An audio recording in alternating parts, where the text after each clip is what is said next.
Greeting to Total Horizon, we are going to present about the phase measurement. So let us proceed to the next slide.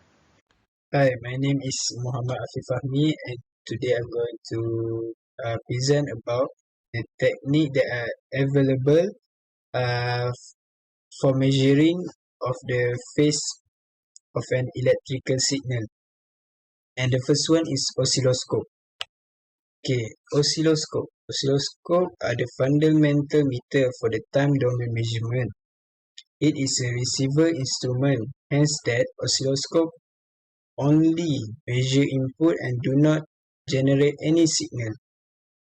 However, we can connect it with external source to extract the phase, attenuation, and dispersion by comparing it with a received signal. Okay, we take a look at the working principle of the oscilloscope. Because of the persistence of vision, a continuous display is generated through a repetitive tracing of the perceived waveform.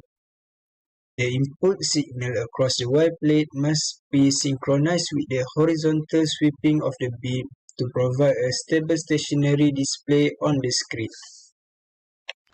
Okay, we take a look at some example of time domain measurement.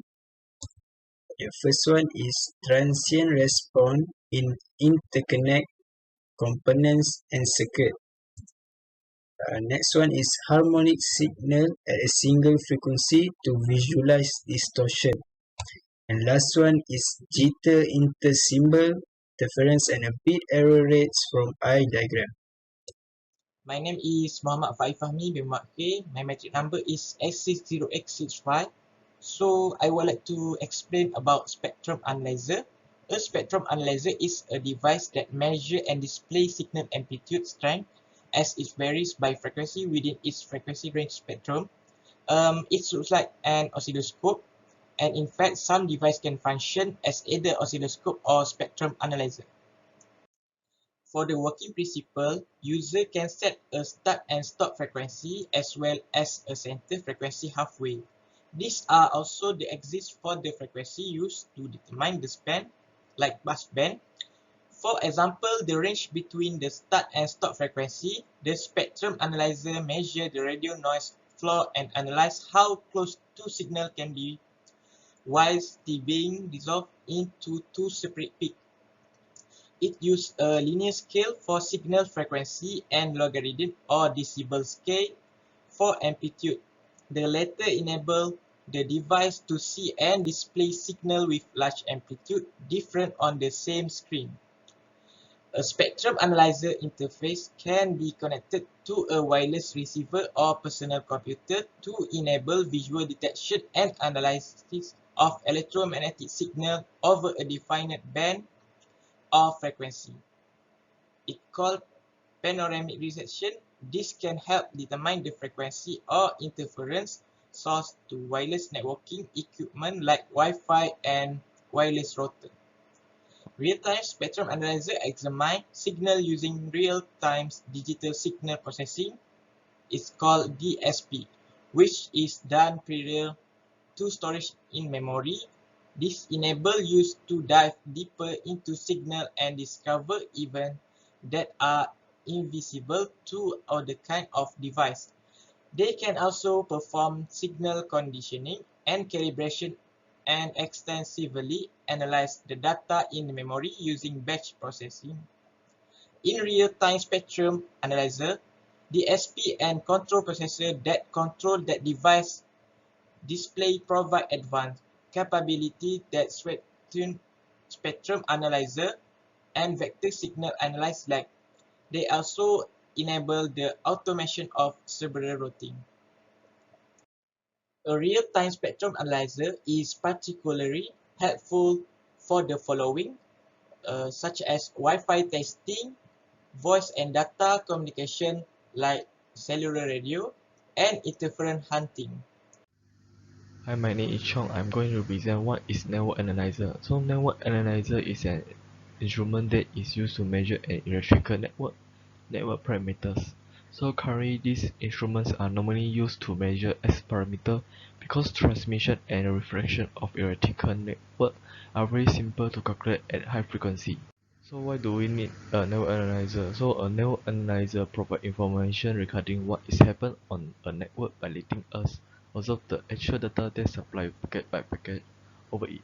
So next, a network analyzer characterizes and measures the device or network response so that the operator can monitor how the network or the device function in a radio frequency circuit. So this is a network analyzer block diagram. So a network analyzer block diagram mainly includes four essential components like a signal source, signal separation, receiver or detector, and a processor, or can call it as display. So the main function of the signal source in the network analyzer is to provide the incident signal which excited the device under test, which is also known as DUT. So the next part is the signal separation that is used to divide the different signal like incident, reflected, and transmitted.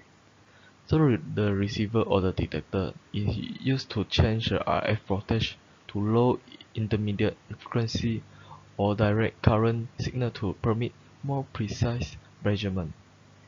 So the display is the final part of this analyzer that generates the result as preferred by the operator. So now we're talking about the working principle of the network analyzer. So first, the signal source generate an incident signal to the DUT. After that, the signal separation device divide the incident reflected and the transmitted signal. So the receiver or the detector change the frequency from microwave to a low IF to make it simple for virtual processing. So finally, the processor or the device process the IF signal and display the data on the CRT displays. There are three types of the network analyzer. So the first one, Scala network analyzer, is an RF type of network analyzer used to simply measure the amplitude property of a DUT. So the next one is a vector network analyzer. Is used for the testing the specification of a component and verifying design simulation to confirm the system and their components together work properly or not. So the last one, the last signal network analyzer, is extremely specialized for RF network analyzer because it can investigate the device characteristic in a large signal condition. So that is all our presentation about the phase measurement. So thank you for watching the video.